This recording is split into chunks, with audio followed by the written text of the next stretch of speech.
Hello ಎಲ್ಲರೂ ಹೇಗಿದ್ದೀರಾ? ಎಲ್ಲರೂ ಚೆನ್ನಾಗಿದ್ದೀರಾ ಅಂತ ಭಾವಿಸ್ತಾ ಇವಾಗ ಬ್ಲಾಗ್ ಸ್ಟಾರ್ಟ್ ಮಾಡಿದ್ದೀನಿ. ಪ್ಲೀಸ್ ಎಲ್ಲರೂ ಸಪೋರ್ಟ್ ಮಾಡಿ, ಲೈಕ್ ಮಾಡಿ, ಸಬ್ಸ್ಕ್ರೈಬ್ ಮಾಡ್ಕೊಳ್ಳಿ. ಹಂಗೆ ಫ್ಯಾಮಿಲಿ ಫ್ರೆಂಡ್ಸ್ಗೆಲ್ಲ ಶೇರ್ ಮಾಡಿ, ಅವ್ರಿಗೂ ಸಪೋರ್ಟ್ ಮಾಡೋಕ್ಕೆ ಹೇಳಿ ಅಂತಂದು ಹೇಳ್ತಾ ಈ ಬ್ಲಾಗು ಇಲ್ಲಿಂದ ಕಂಟಿನ್ಯೂ ಮಾಡ್ತಾ ಇದ್ದೀನಿ. ಏನಪ್ಪ ವಿಷಯ ಅಂದರೆ ಮನೆ ಬ್ಲಾಗಲ್ಲಿ ಹೇಳಿದ್ದೆ ನಾನು ಏನು ದಸರಾ ಹಾಲಿಡೇಸ್ ಹೋಗಿದ್ನಲ್ಲ, ಅಲ್ಲಿ ಏನೇನು ಮಾಡಿದ್ವಿ, ಹೇಗಿದ್ವಿ ಅದ್ರ ಬಗ್ಗೆ ಸ್ವಲ್ಪ ಫೇಸ್ ಟು ಫೇಸ್ ವೀಡಿಯೋ ಮಾಡಿ ಹಾಕ್ತೀನಿ ಅಂತಂದು ಹೇಳಿದ್ದೆ. ಆದ್ದರಿಂದ ವಿಡಿಯೋ ಮಾಡ್ತಾ ಇರೋದು. ಹೋಗಿದ್ನಲ್ಲ ಅವತ್ತು ಅವನಿಗೆ ಶುಕ್ರವಾರದಿಂದ ರಜೆ ಇತ್ತು. ನಾವು ಹೋಗಿದ್ದು ನೆಕ್ಸ್ಟ್ ಬುಧವಾರದಿಂದ, ಅಂದರೆ ಶುಕ್ರವಾರ, ಶನಿವಾರ, ಭಾನುವಾರ, ಸೋಮವಾರ, ಮಂಗಳವಾರ, ಬುಧವಾರ 5 ದಿನ ಬಿಟ್ಕೊಂಡು ಹೋದೆ. ಯಾಕೆ ಅಂದರೆ ಅವನು ಹೋಮ್ವರ್ಕ್ ಅಲ್ಲಿ ಊರಲ್ಲಿ ಬರ್ಸೋಕೆ ಬಿಡಲ್ಲ. ಮತ್ತು ಅವ್ರ ಅಜ್ಜಿ ಮತ್ತು ಅವ್ರ ಚಿಕ್ಕಮ್ಮ, ಅವ್ರ ಅತ್ತೆ ಮಾವ ಎಲ್ಲರೂ ಇರ್ತಾರಲ್ಲ, ಅವ್ರು ಯಾರು ಬರೆಯೋಕ್ಕೆ ಬಿಡಲ್ಲ. ಇವ್ನು ಬರೆಯಲ್ಲ, ನಾವು ಬರ್ಸೋಕ್ಕಾಗಲ್ಲ, ಅವ್ರು ಬರೆಯೋಕ್ಕೆ ಬಿಡಲ್ಲ.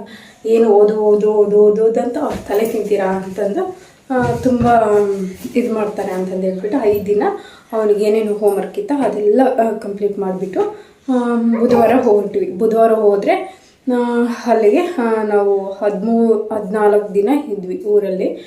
ಸ್ವಲ್ಪ 6 ದಿನ ನಮ್ಮ ತವ್ರ ಮನೇಲಿದ್ವಿ. ತವ್ರ ಮನೇಲಿ ಅಂದರೆ ಅಲ್ಲಿ ನಾನು ಗಂಡನ ಮನೇಲಿ, ಅಂದರೆ ದಾವಣಗೆರೆ ಹತ್ರ ಅವ್ರದ್ದು. ಅಲ್ಲಿ ಅಂದರೆ ಸ್ವಲ್ಪ ಸಿಟಿ ಆಯಿತು ನನ್ನ ಗಂಡನ ಮನೆ. ನಮ್ಮ ತವ್ರ ಮನೆ ಹಳ್ಳಿ. ಅಲ್ಲಿ ಏನಪ್ಪ ಬೆನಿಫಿಟ್ ಅಂದರೆ ಮಕ್ಕಳಿಗೆ ಕುರಿ ಹೆಂಗಿರುತ್ತೆ, ಕೋಳಿ ಹೆಂಗಿರುತ್ತೆ ಅವೆಲ್ಲ ನೋಡಿರ್ತಾರೆ.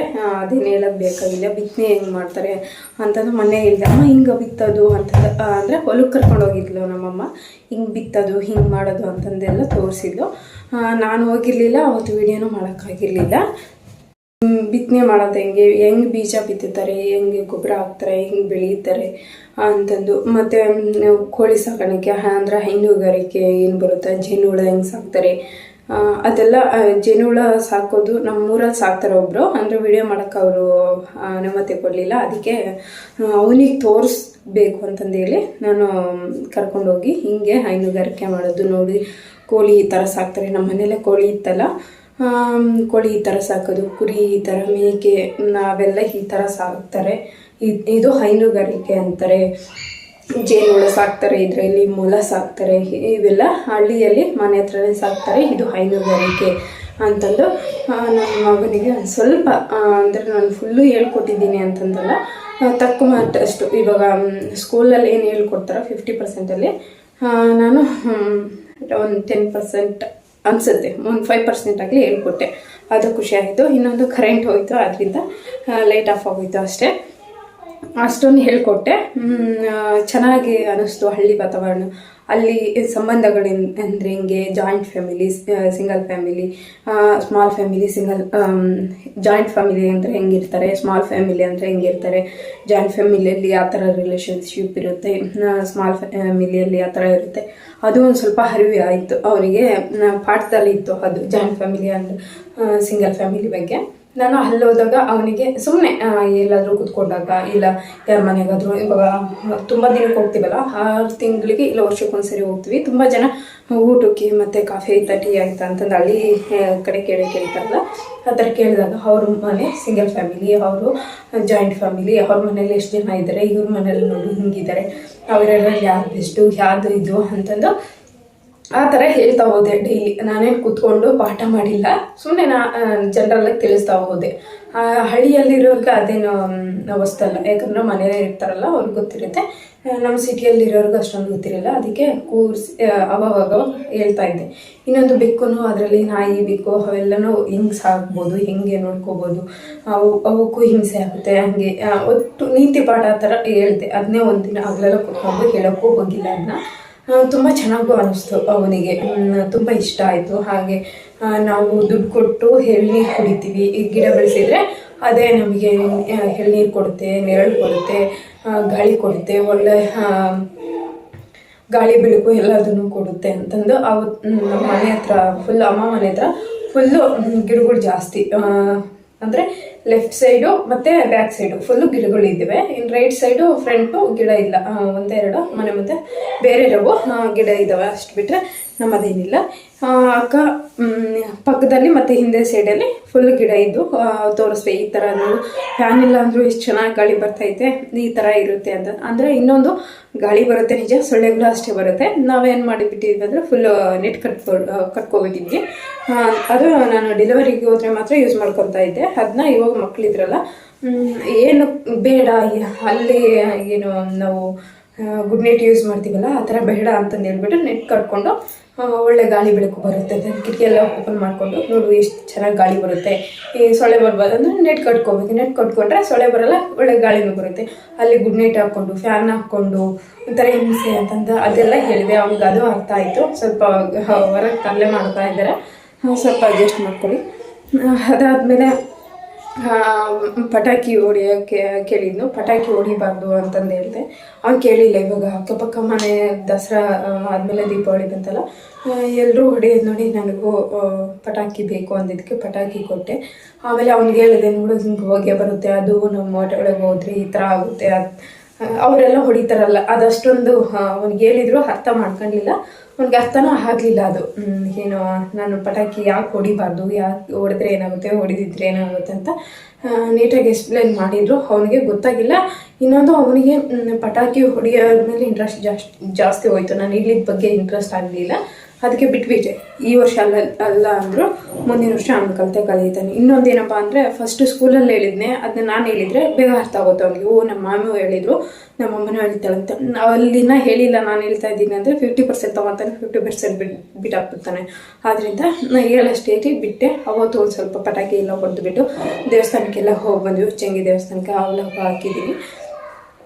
ನನ್ನ ಚಿಕ್ಕ ಮಗ ಇದ್ದಾನಲ್ಲ ನಿಶಾಂತ್ ರೈನು, ಅವನು ಮುಡಿ ಅಲ್ಲೇ ತೆಗೆಸಿದ್ದು, ಅಲ್ಲೇ ನಾಮಕರಣ ಆಗಿದ್ದ ಒಂದು, ಅಲ್ಲೇ ಎಲ್ಲ ಮಾಡ್ಕೊಂಡು ಬಂದ್ವಿ. ಇನ್ನೊಂದೇನಪ್ಪ ಅಂದರೆ ನಮ್ಮ ಅತ್ತೆ ಜೋಗ್ತಿ ಅಲ್ವಾ, ಅದಕ್ಕೆ ನಾವು ಯಾವಾಗಲೂ ಹೋಗ್ತಾ ಇರ್ತೀವಿ. ವರ್ಷಕ್ಕೆ ಇಲ್ಲ 2 ವರ್ಷಕ್ಕೆ ಹಂಗೆ ಒಟ್ಟು ಊರಿಗೆ ಹೋದ ತಕ್ಷಣ ಯಾವಾಗ ಹೋಗ್ತೀವಿ, 6 ತಿಂಗಳು ಇಲ್ಲ ವರ್ಷಕ್ಕೆ ಹೋಗ್ತೀವಲ್ಲ, ಆವಾಗ ಜೊತೆಯಲ್ಲಿ ನಾನು ನಮ್ಮ ಮನೆಯವರಿದ್ದರೆ ಗಾಡಿನೆಲ್ಲ ಹೋಗಿ ಬರ್ತೀವಿ. ಈ ಸರಿ ಅಣ್ಣನೂ ಜೊತೆಗೆ ಬಂದಿದ್ದರು. ಅದಾದಮೇಲೆ ಇನ್ನೇನು ಇದೆಲ್ಲ ಹೇಳಿದೆ.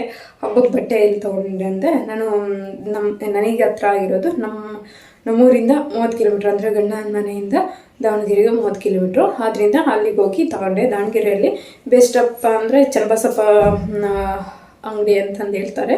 ಫುಲ್ಲು ಕುರಿ ಮಂದೆ ಇದ್ದಂಗೆ ಚೆನ್ನಾಗಿರುತ್ತೆ ಬಟ್ಟೆ, ಮತ್ತು ವ್ಯಾಪಾರ ಮಾಡ್ತಾರಲ್ಲ ತಗೊಂಡು ವ್ಯಾಪಾರ ಮಾಡೋರಿಗೂ ಚೆನ್ನಾಗಿರುತ್ತೆ ಬಟ್ಟೆಗಳು, ಮಾತ್ರ ಸೂಪರಾಗಿರುತ್ತೆ ಬಟ್ಟೆಗಳು. ಅಂದರೆ ಅಲ್ಲಿ ಫುಲ್ಲು ರಶ್ ಇತ್ತು. ಕಾಲಿಡೋಕ್ಕಲ್ಲ, ಹಿಂಗೆ ಹೋಗ್ಬೇಕು ಅಂದರೆ ಪಾಸ್ ಆಗಬೇಕು ಅಂದರೆ ಒಂದು 5 ನಿಮಿಷ ಬೇಕು, ಆ ಥರ ರಶ್ ಇತ್ತು. ಅದು ನೋಡಿಬಿಟ್ಟು ನಾವು ನಮಗೆ ಪರಿಚಯ ಇದ್ದರು ತವ್ರ ಮನೆ ಹತ್ರ, ನಮ್ಮ ಮನೆ ಮುಂದೆ ಒಬ್ಬ ಅಣ್ಣ ಇದ್ನಲ್ಲ, ಅಣ್ಣ ಸಿಕ್ಕಿದ್ದ. ಅವನ್ನ ಕೇಳಿದ್ದಕ್ಕೆ ಫುಲ್ ರಶ್ ಇರುತ್ತೆ, ಇವತ್ತು ಬೇಡ, ಬೇರೆ ದಿನ ಯಾವತ್ತಾದರೂ ಬಂದು ತೊಗೊಳಂಗಿದ್ರೆ ತೊಗೊಳ್ರಿ, ಇವತ್ತು ಬೇಡ ಅಂತಂದೇಳಿ ಬೇರೆ ಅಂಗಡಿಗೆ ಕರ್ಕೊಂಡೋದ್ರು. ವರಮಹಾಲಕ್ಷ್ಮಿ ಅಂತ ಹೊಸದಾಗಿ ಆಗಿದೆಯಂತೆ, ಅಲ್ಲಿ ಕರ್ಕೊಂಡೋಗಿದ್ರು. ಅಲ್ಲಿನೂ ಸಕ್ಕತ್ತಾಗಿತ್ತು ಕಲೆಕ್ಷನ್, ಮಾತ್ರ ತುಂಬ ಇಷ್ಟ ಆಯಿತು. ಫಸ್ಟಿಗೆಲ್ಲ ಕಾಸ್ಟ್ಲಿ ಅನಿಸ್ತು, ಹಂಗೆ ಕ್ವಾಲಿಟಿ ಮಾತ್ರ ಸಖತ್ತಾಗಿತ್ತು. ಕಾಸ್ಟ್ಲಿ ಅನ್ನಿಸ್ತು, ಕ್ವಾಲಿಟಿ ಇತ್ತು, ಚೆನ್ನಾಗಿತ್ತು. ನಮಗೆ ನಾವು ಹೆಂಗಂದರೆ ಅಲ್ಲಿ ಬೇರೆ ಕಡೆ ತೊಗೊಳ್ಳೋಣ, ಇಲ್ಲಿ ಕಾಸ್ಟ್ಲಿ ಅಂದ್ಕೊಂಡು ಬೇರೆ ಕಡೆ ಹೋದ್ವಿ. ಫುಲ್ ರಶ್ ಆಯಿತು. ಕೊನೆಗೂ 2 ಸೀರೆ ಮಾತ್ರ ತೊಗೊಂಡು ವಾಪಸ್ ಬಂದ್ವಿ. ಆ ಸೀರೆನೇ ಯಾವಾಗಾದರೂ ತೋರಿಸ್ತೀನಿ, ಇಲ್ಲ ಅಂತಲ್ಲ. ವರಮಹಾಲಕ್ಷ್ಮಿ ಅಲ್ಲಿ ತೊಗೊಂಡಿದ್ದು ಅಂತ.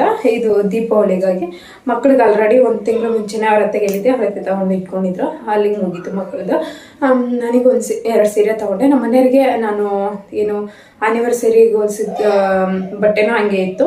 ಮತ್ತು ಏನು ಇನ್ನೊಂದು ಇದು ಭೀಮ್ ನಮಸ್ತೆಗೆ ಬಟ್ಟೆ ಹೊಲಿಸಿದ್ನಲ್ಲ, ಅವೆರಡು ಜೊತೆನೂ ಹಂಗೆ ಇಟ್ಟಿದ್ರು. ಅವೆರಡು ಜೊತೆನೂ ಹಾಕ್ಕೊಂಡಿರಲಿಲ್ಲ.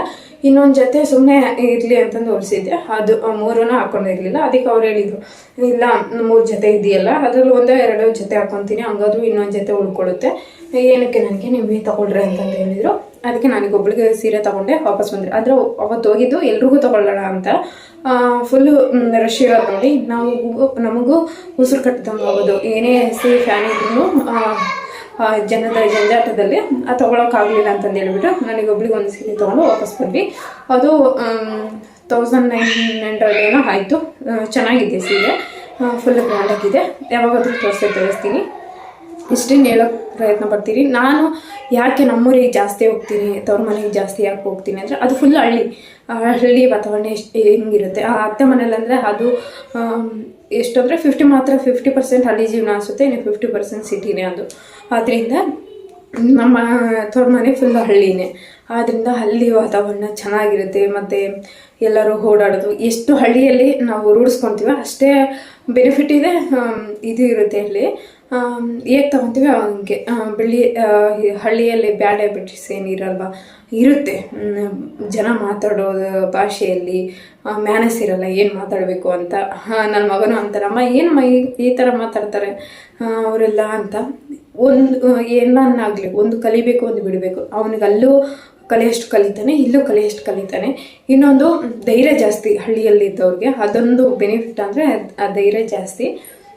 ಎಷ್ಟು ಧೈರ್ಯ ಅಂದರೆ ಯಾರಿಗೂ ಹೆದರೋದಿಲ್ಲ. ಹೆದ್ರೋರು ಹೆದರ್ತಾರೆ, ಒಬ್ಬೊಬ್ರಿಗೆ ಹೆದರೋದಿಲ್ಲ. ಎಷ್ಟು ಕಾನ್ಫಿಡೆನ್ಸ್ ಆಗಿರ್ತಾರೆ ಅಂದರೆ, ಇನ್ನೊಂದಂದ್ರೆ ಪಕ್ಕ ಸುಳ್ಳು ಹೇಳೋದು ಕಲ್ತಿರ್ತಾರೆ ತಂದೆ ತಾಯಿಗೆ. ಹಳ್ಳಿಯಲ್ಲಿ ಸ್ಕೂಲಲ್ಲಿ ಬಂಕ್ ಹೊಡೆಯೋದು ಆ ಥರ ಎಲ್ಲ. ಒಟ್ಟು ಹಳ್ಳಿಯಲ್ಲಿ ಇರೋ ಮಕ್ಕಳಿಗೆ ಮೈಂಡು ಚುರುಕು ಜಾಸ್ತಿ ಬರುತ್ತೆ, ಚುರುಕಾಗಿ ಓಡ್ತಾ ಇರುತ್ತೆ ಅವ್ರ ಮೈಂಡು. ಮತ್ತು ಬೇಗ ಎದ್ದೇಳ್ತಾರೆ. ಹಳ್ಳಿಯಲ್ಲಿ ಯಾರೂ ಎದ್ದೇಳಿಸಲ್ಲ. ಆದಷ್ಟು ಹಳ್ಳಿಯಲ್ಲಿ ಬೇಗ ಮಲಗ್ತಾರೆ, ಬೇಗ ಎದ್ದೇಳ್ತಾರೆ. ಈ ಸಿಟಿಯಲ್ಲಿ ರಾತ್ರಿ 10 ಗಂಟೆ 11 ಗಂಟೆಗೆ ಮಲಗ್ತಾರೆ, ಬೆಳಿಗ್ಗೆ 6-7 ಗಂಟೆಗೆ ಎದ್ದೇಳ್ತಾರೆ. ಅಲ್ಲಿ 8-9 ಗಂಟೆಗೆಲ್ಲ ಮಲಗಿಬಿಡ್ತಾರೆ. ಬೆಳಿಗ್ಗೆ 5-6 ಗಂಟೆ ಅಷ್ಟೊತ್ತಿಗೆ ಎದ್ದಿರ್ತಾರೆ. ಅದನ್ನು ನೋಡಿದೆ. ನನ್ನ ಮಗನೂ ಬೇಗ ಎದ್ದೇಳ್ತಾ ಇದ್ದ. ಅವ್ರ ಅಜ್ಜಿ 5-6 ಗಂಟೆಗೆ ಇದ್ದರೆ ನಾನು ಬೈತಾ ಇದ್ದೆ ನಮ್ಮ ಅಮ್ಮಗೆ, ಮಲ್ಕೋ, ಏನು ಕೆಲಸ ಇರುತ್ತೆ, ಕೆಲಸ ಇದ್ದರೆ ಮಾಡ್ಕೊಡ್ತೀವಿ, ಶೇರ್ ಮಾಡ್ಕೊಡ್ತೀವಲ್ಲ, ಮಲ್ಕೋ ಅಂತ ಇದ್ರು. ಎದ್ದು ಅಭ್ಯಾಸ ಇರ್ತಿದ್ದಲ್ಲಿ ಎದ್ದು ಸ್ವಲ್ಪ ಹೊತ್ತು ಬೈತೀನಿ ಅನ್ನೋದಕ್ಕೆ ಹೊರಲಾಗ್ಬಿಟ್ಟು ಎದ್ದೇಳೋಳು. ನಮ್ಮಮ್ಮ ಎದ್ದ ತಕ್ಷಣ ಇವರು ಎದ್ಬಿಟ್ಟರು. ಆಮೇಲೆ ಇವರೆಲ್ಲ ಇಬ್ಬರು ಎದ್ದಾಳಿದ್ಮೇಲೆ ನಾನು ಎದ್ದಾಳ್ತಾ ಇದ್ದೆ. ತುಂಬ ಬೆನಿಫಿಟ್ ಇತ್ತು. ಹಾಗೆ ಅಮ್ಮ ಮರದಲ್ಲಿ ತೆಂಗಿನಕಾಯಿ ಇತ್ತು, ಕಾಯಿ ಒಂದು ಸ್ವಲ್ಪ ಎತ್ಕೊಬಂದ್ವಿ. ಈರುಳ್ಳಿ ಇತ್ತು, ಈರುಳ್ಳಿ ಹಾಕ್ಕೊಬಂದ್ವಿ. ಹಾಗೆ ಎಳ್ನೀರು ಕುಡಿದ್ವಿ. ಎಳ್ನೀರು ಕುಡಿಯೋಕ್ಕೂ ಮುಂಚೆ ನಮಗೇನು ಕೋಲ್ಡ್ ಆಗಿರಲಿಲ್ಲ, ಏನೂ ಆಗಿರಲಿಲ್ಲ. ಕುಡಿದು ಒಂದು ವಾರಕ್ಕೆ ಕೋಲ್ಡ್ ಐತಿ. ಈ ಥರ ಇತ್ತು ಇವತ್ತಿನ ಬ್ಲಾಗ್. ಯಾವ ಥರ ಅನಿಸ್ತಾ ಕಮೆಂಟ್ ಮಾಡ್ಕೊಳ್ಸಿ. ಹಾಗೆ ಹೊಸ್ದಾಗಿ ನೋಡಿ ಸಬ್ಸ್ಕ್ರೈಬ್ ಮಾಡ್ಕೊಂಡು ನೋಡಿ ಅಂತಂದಿರ್ತಾ ಈ ಬ್ಲಾಗ್ ಇಲ್ಲಿಗೆ ಮುಗಿಸ್ತಾ ಇದ್ದೀನಿ. Thank you for watching. Bye.